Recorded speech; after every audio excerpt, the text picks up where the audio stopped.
नमस्कार साथियों, career research academy में आपका स्वागत है। आइए आज बात करते हैं कंप्यूटर की पीढ़ियों के बारे में। तो सबसे पहले तो देखते हैं कि कंप्यूटर का आविष्कार किसने किया है। तो कंप्यूटर का आविष्कार चार्ल्स बेबेज ने किया था। ये 1830 से बनने का इसका काम शुरू हुआ था कंप्यूटर का। किसके द्वारा? इनके द्वारा। ये फोटो लगी हुई है, चार्ल्स बेबेज की फोटो है।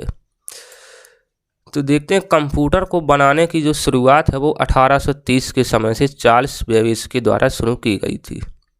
इन्होंने एक एनालिटिकल इंजन बनाने की प्लानिंग की थी, जो कि कंप्यूटर के फील्ड में एक बहुत बड़ी शुरुआत थी। किनके द्वारा ये इंजन बनाने की प्रयोग किया गया था? चार्ल्स बेबेज के द्वारा। सबसे पहले देखते हैं कि जो फर्स्ट जनरेशन का कंप्यूटर था उसमें जो वैक्यूम ट्यूब लगा होता था, जो कंप्यूटर का बहुत बड़ा रूप होने के कारण सबसे बड़ा कारण यही है। क्या है? Vacuum tube. Vacuum tube computer के सबसे पिछले हिस्से में लगा होता था, जो एक प्रकाश का जो प्रकाश की तरह जो लाइट होती है, उस लाइट में जब हम फोकस मारते हैं तो दीवार में वो गोल गोल बन जाता। इसी तरह इसका प्रयोग होता था। सबसे इसका वो एक उदाहरण है कि जैसे देखते हैं कि जो पुरानी टीवी थी, पुरानी टीवियों में देखने को मिलता था कि आगे से चौड़ा और पीछे से एक चोंगा टाइप सा निकला रहता था। पुरानी टीवियाँ होती थी उसमें भी ये इसी टाइप का वैक्यूम ट्यूब की तरह लगा होता था। जब धीरे धीरे कंप्यूटरों का विकास होना स्टार्ट हुआ, तो जब फर्स्ट जनरेशन से सेकेंड पीढ़ी आई, यानी सेकेंड जनरेशन, तो सेकेंड जनरेशन में इस वैक्यूम ट्यूब की जगह ट्रांजिस्टर का उपयोग होने लगा। जब ट्रांजिस्टर का उपयोग होने लगा तो कंप्यूटर का जो भाग जब फर्स्ट कंप्यूटर जनरेशन था तो कंप्यूटर बहुत बड़ा होता था, और जब सेकेंड जनरेशन आई तो ट्रांजिस्टर का उपयोग होने लगा तो कंप्यूटर थोड़ा भाग में छोटा हो गया। कंप्यूटर में थोड़ी जगह कमी, कंप्यूटर थोड़ा और छोटा हुआ। जब ट्रांजिस्टर का उपयोग होने लगा तो धीरे धीरे फिर जब इस सेकेंड जनरेशन से फिर थर्ड जनरेशन आया। अब थर्ड जनरेशन में क्या हुआ दोस्तों? थर्ड जनरेशन में आईसी का प्रयोग होने लगा। किसका? आईसी का, इंटीग्रेटेड का प्रयोग होने लगा, जो कि वैक्यूम ट्यूब से फिर ट्रांजिस्टर आया, ट्रांजिस्टर से आईसी आई। इसी आईसी में ये सभी कुछ इतनी सी जो चिप सी है, इसी में सभी कुछ भर दिया गया, और ये छोटे छोटे से जो दांत निकले हुए हैं, ये दोनों तरफ दांत निकले हैं। फिर इसी दांत को उन्होंने उस कंप्यूटर के अंदर सेट कर दिया। कंप्यूटर और छोटा हो गया, जैसे देखते हैं ये है कंप्यूटर और छोटा हुआ। जब थर्ड जनरेशन से इसका भी और थोड़ा विकास कुछ हुआ तो फोर्थ जनरेशन आई। फोर्थ जनरेशन में सबसे बड़ा जो कंप्यूटर में अगर विकास माना जाता है तो फोर्थ जनरेशन से ही स्टार्ट हुआ था। फोर्थ जनरेशन से कैसे स्टार्ट हुआ था? तो माइक्रो प्रोसेसर जो बना था वो सबसे पहले, अब एक क्वेश्चन इधर से निकल कर आता है कि फोर्थ जनरेशन से कि माइक्रो प्रोसेसर जो है वो सबसे पहले किसने बनाया था? सो इंटेल कंपनी ने जो है माइक्रो प्रोसेसर बनाया था। अब जब माइक्रो प्रोसेसर बनाया तो कंप्यूटर की गति थोड़ी और तेज़ हो गई, कंप्यूटर और फास्ट चलने लगा, कंप्यूटर छोटा हो गया। अब इसके बाद फोर्थ जनरेशन के बाद फिफ्थ जनरेशन आया। फिफ्थ जनरेशन के बाद कंप्यूटर में क्या हुआ? क्वांटम कंप्यूटर का आविष्कार हुआ। मानव क्षमता की सोचने की क्षमता के बराबर जो कंप्यूटर चलने लगा। अब देखते हैं कि धीरे धीरे कंप्यूटर का विकास होता गया और कंप्यूटर की स्पीड बढ़ती गई। आज के समय पे कंप्यूटर की इतनी स्पीड है कि आँख झपकते ही सर्च कर देता है कुछ भी। अब कंप्यूटर की पीढ़ियों के बारे में देखते हैं कि कंप्यूटर का विकास का जो इतिहास है, कंप्यूटर के विकास का जो इतिहास अक्सर अगली पीढ़ी दर पीढ़ी कंप्यूटरों के उपकरणों के संदर्भ में है।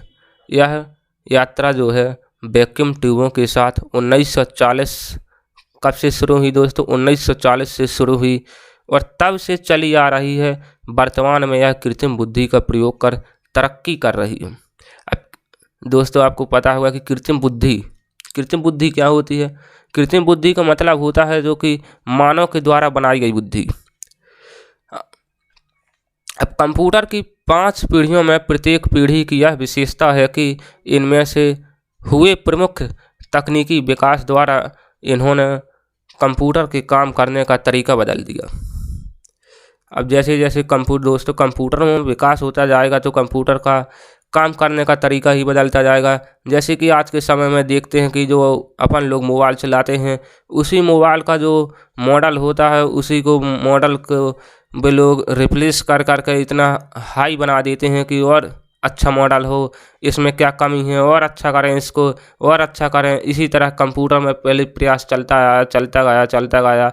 अभी भी कंप्यूटरों में प्रयास चलता जा रहा है। अभी 5वीं जनरेशन आई है, हो सकता है कि कुछ ही समय बाद 6th जनरेशन भी जो है लागू हो जाए।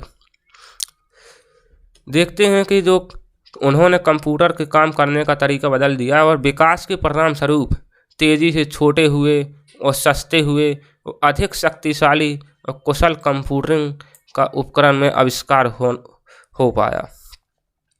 अब जनरेशन ऑफ कंप्यूटर के बारे में बात करते हैं। दोस्तों पहले ही मैंने बता चुका था कि जो फर्स्ट जनरेशन थी वो 1946 से 1959 के बीच में वैक्यूम ट्यूब का क्या हुआ था, निर्माण हुआ था फर्स्ट जनरेशन में। देखिए ये वैक्यूम ट्यूब दिख रहा है आपको, लंबा लंबा नुकीला ये निकला हुआ है, दांत निकले हुए हैं इसके, जो कंप्यूटर में सेट हो जाएंगे। धीरे धीरे जब 1959 के बाद 1959 से फिर सेकेंड जनरेशन क्या हुआ, सेकेंड जनरेशन को चालू हुआ। जो सेकेंड जनरेशन 1959 से 1965 तक चली। कब तक चली, 1965 तक। अब 1965 तक जो है वो ट्रांजिस्टर का उपयोग होता रहा। सेकेंड जनरेशन 1965 तक ट्रांजिस्टर का उपयोग होता रहा। और जब 1965 से फिर थर्ड जनरेशन आया तो 1965 से जो है 1971 तक जो आईसी का प्रयोग होने लगा। किसका, आईसी का। आईसी दोस्तों ये आईसी है, इसको शॉर्टकट में आईसी बोलते हैं, इंटीग्रेटेड सर्किट। ये दांत निकले हुए हैं दोस्तों, ये इसके दांत निकले हुए हैं, दोनों तरफ दांत निकले होंगे। ये इस आईसी को इसी में सबको सेट कर दिया। ट्रांजिस्टर की जगह इसको वैक्यूम ट्यूब, ट्रांजिस्टर के बाद इसको जो आईसी आई इसको, और कंप्यूटर थोड़ा छोटा हुआ और कंप्यूटर की स्पीड जो है दोस्तों वो बढ़ गई। जब फिर थर्ड जनरेशन के बाद 1971 के बाद फोर्थ जनरेशन आया। फोर्थ जनरेशन 1971 से 1980 तक चला। फोर्थ जनरेशन में वेरी रेगर स्केल इंटीग्रेशन, मतलब फोर्थ जनरेशन में जो है वो माइक्रो प्रोसेसर का उपयोग हुआ। क्या का, माइक्रो प्रोसेसर का जो आविष्कार किसने किया था तो बता दिया था कि सबसे पहले जो माइक्रो प्रोसेसर का आविष्कार है वो इंटेल कंपनी ने किया था। एक क्वेश्चन कई बार पूछा गया पेपर में कि माइक्रो प्रोसेसर का जो आविष्कार है वो किसने किया था, तो इसमें दोस्तों आंख बंद करके इंटेल ही लगाना। अब देखते हैं फिफ्थ जनरेशन 1980 से जो है चालू हुई। तो जो आज प्रेजेंट टाइम यानी कि आज तक ये जनरेशन चल रही है। Ultra large scale integrate. अब देखते हैं कि पहली पीढ़ी 1946 से 1959 तक चली।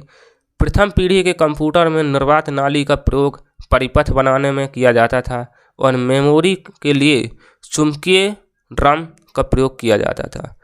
पहले मेमोरी के लिए चुंबकीय ड्रम का प्रयोग किया जाता। प्रथम पीढ़ी के कंप्यूटरों में निम्नलिखित लक्षण थे। अब कौन कौन से लक्षण थे, वैक्यूम ट्यूब का प्रयोग किया जाता था, पंच कार्ड पर आधारित था जी प्रथम पीढ़ी।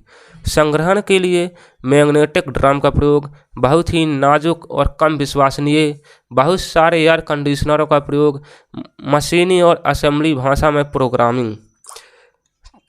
दोस्तों इतने सारे लक्षण होने की वजह से एक कंप्यूटर जो है बहुत बड़ा होता था। देखिए ये दिख रहे हैं आपको कंप्यूटर, इतना बड़ा कंप्यूटर होता था कि कोई इसको बैठ कर नहीं चला पाता था, खड़े खड़े चलाता था। जैसे जैसे इसका धीरे धीरे विकास हुआ और आविष्कार होते गए, कहीं कहीं कछ का, तो जब दूसरी पीढ़ी आई, तो दूसरी पीढ़ी दोस्तों 1959 से 1965 तक, यह कंप्यूटर प्रथम पीढ़ी की तुलना में, जो दूसरी पीढ़ी थी, यह कंप्यूटर प्रथम पीढ़ी की तुलना में तेज होते थे और इनमें निर्वात नाली के स्थान पर ट्रांजिस्टर प्रयोग किया जाने लगा। ट्रांजिस्टर के उपयोग से कंप्यूटर की स्पीड पहले से तेज हो गई। दूसरी पीढ़ी में, जो प्रथम पीढ़ी में नली का प्रयोग किया जाता था, उसके स्थान पर ट्रांजिस्टर का प्रयोग होने लगा। तो इससे जो सेकेंड पीढ़ी के कंप्यूटर थे वो स्पीड चलने लगी और इनके जो लक्षण थे, वैक्यूम ट्यूब के बदल कर ट्रांजिस्टर का प्रयोग होने लगा। अब अपेक्षाकृत छोटे एवं ऊर्जा की खपत कम होने लगी। जो प्रथम पीढ़ी के कंप्यूटर थे दोस्तों, उसमें कंप्यूटर बड़े होते थे तो ऊर्जा की खपत ज़्यादा होती थी। अब सेकेंड पीढ़ी के जो कंप्यूटर हैं उसमें ऊर्जा कम खपत होने लगी, क्योंकि कंप्यूटर छोटे थे, अधिक तेज एवं विश्वसनीय। दूसरी पीढ़ी के जो कंप्यूटर थे वे अधिक तेज और विश्वसनीय हैं। प्रथम पीढ़ी की अपेक्षा कम खर्चीले, संग्रहण डिवाइस, प्रिंटर एवं ऑपरेटिंग सिस्टम आदि का प्रयोग होने लगा। देखिए दोस्तों, ये है ट्रांजिस्टर। इस तरह का आपने अगर देखा होगा घर में डरे होंगे या पुराने, या रेडियो उसमें लगा होता है। आज भी जो बाज़ार में बहुत से इलेक्ट्रॉनिक जो सामान आते हैं उनमें ट्रांजिस्टर का उपयोग होता है। ऐसा नहीं है कि ये ख्याल ही बंद हो गए हों, होता है, बहुत कुछ चीज़ों में होता है। जैसे देखते हैं रेडियो वगैरह आते हैं उनमें होता है। तीसरी पीढ़ी की बात करते हैं, थर्ड जनरेशन की बात। तो थर्ड जनरेशन 1965 से 1971 तक ये थर्ड जनरेशन चला। इस पीढ़ी में इनपुट देने के लिए कीबोर्ड, आउटपुट के लिए मॉनिटर का प्रयोग किया जाने लगा। अब दोस्तों सबसे बड़ा क्वेश्चन बनता है कि कीबोर्ड और मॉनिटर का जो प्रयोग है वो किस पीढ़ी में किया गया? तो थर्ड जनरेशन में, थर्ड पीढ़ी में किया गया। सबसे पहले ऑपरेटिंग सिस्टम का जो प्रयोग है इसी पीढ़ी में किया गया था, थर्ड, जो कि ICU आधारित ऑपरेटिंग है। क्या है? CUI आधारित ऑपरेटिंग सिस्टम है। एकीकृत सर्किट का प्रयोग होता था। प्रथम पीढ़ियों और द्वितीय पीढ़ियों की अपेक्षा आकार में वजन बहुत कम, अधिक विश्वसनीय है। थर्ड जनरेशन के कंप्यूटर जो हैं थोड़ी तेज चलने लगे, क्योंकि उनकी जगह पोर्टेबल, आसान रख रखाव, उच्च स्तरीय भाषा में बेहद स्तर होता था। चलिए दोस्तों देखते हैं फोर्थ जनरेशन। चतुर्थ जनरेशन की जो पीढ़ी है वह कंप्यूटर से आधारित जो माइक्रो प्रोसेसर से, जो कि सिलिकॉन से बनी होती। जो चतुर्थ पीढ़ी है, इसमें चतुर्थ पीढ़ी के कंप्यूटर की जो शुरुआत है वो माइक्रो प्रोसेसर से बनी हुई थी। जो कि दोस्तों सबसे बड़ा क्वेश्चन बनता है कि माइक्रो प्रोसेसर जो है, माइक्रो प्रोसेसर किस चीज़ की बनी होती है? तो दोस्तों माइक्रो प्रोसेसर मैं आपको बता दूं कि ये सिलिकॉन की बनी होती थी। सिलिकॉन की चिप, एक सिलिकॉन जो तत्व है, एलिमेंट, उसकी बनी होती थी चिप की, जो हजारों IC एक साथ लगी होती थी। किसमें? सिलिकॉन से बनी चिप में। इस पीढ़ी में ही माउस का प्रयोग किया गया। अब जो माउस का प्रयोग देखते हैं कि जो कीबोर्ड का प्रयोग है वो थर्ड जनरेशन में किया गया था, और माउस का जो प्रयोग है वो फोर्थ जनरेशन में किया जाने लगा। प्रोग्राम लिखने के लिए कुछ उच्च स्तरीय भाषा भी विकसित हुई, जो कि फोर्थ जनरेशन में इसका प्रयोग हुआ। अब देखते हैं कि एक जो पॉइंट बनता है कि इंटेल कंपनी ने सर्वप्रथम 1971 में माइक्रो प्रोसेसर चिप का प्रयोग किया गया। इसे इंटेल 4444 नाम दिया गया। क्या? 4004, यानी कि 4004 नाम दिया गया। इंटेल कंपनी ने सर्वप्रथम 1971 में माइक्रो प्रोसेसर चिप का प्रयोग किया गया, जिसे इंटेल 004 नाम दिया। ठीक है। अब इसके लक्षण क्या है कि जो 4th जनरेशन के अति विशाल स्तरीय एकीकरण तकनीक का प्रयोग किया गया है। आकार में अद्भुत कमी आई, यानी कि छोटे हो गए। साधारण, प्रभावशील एवं विश्वसनीय, अद्भुत, गतिमान, अधिक मेमोरी क्षमता। इनकी जो क्षमता थी वो अधिक मेमोरी क्षमता थी। कंप्यूटर में विभिन्न नेटवर्क का विकास होने लगा। देखिए दोस्तों, ये है क्या, माइक्रो प्रोसेसर। माइक्रो प्रोसेसर में इसी में सब कुछ सेट होने लगा सब। ये माइक्रो प्रोसेसर है जो ये सिलिकॉन की बनी हुई थी। क्या की? सिलिकॉन की।